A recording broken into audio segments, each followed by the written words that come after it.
اللہ کے نام سے شروع جو نہایت مہربان رحم کرنے والا ہے۔ جو مخلوقات آسمانوں اور زمین میں ہے اللہ کی تسبیح کرتی ہے۔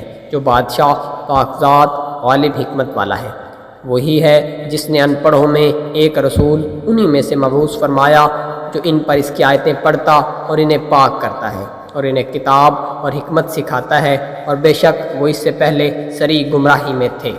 اور دوسروں کے لیے بھی جو ابھی ان سے نہیں ملے وہ ایک زبردست حکمت والا ہے۔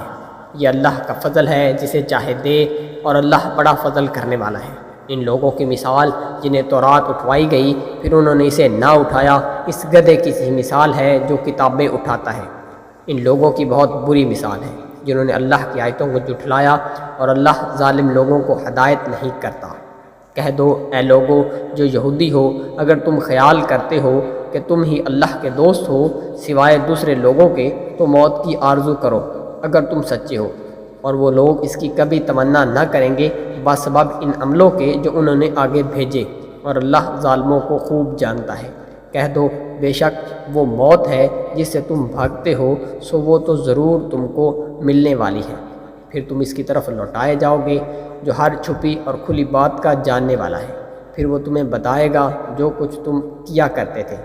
اے ایمان والو، جب جمعہ کے دن نماز کے لیے اذان دی جائے ذکر الہی کی طرف لپکو اور خرید و فروخت چھوڑ دو، تمہارے لیے یہی بات بہتر ہے اگر تم علم رکھتے ہو۔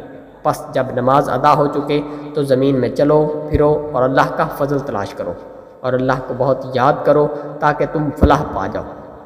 اور جب وہ لوگ تجارت یا تماشا دیکھتے ہیں تو اس پر ٹوٹ پڑتے ہیں اور آپ کو کھڑا ہوا چھوڑ جاتے ہیں۔ کہہ دو جو اللہ کے پاس ہے وہ تجارت اور تماشا سے کہیں بہتر ہے، اور اللہ بہتر رزق دینے والا ہے۔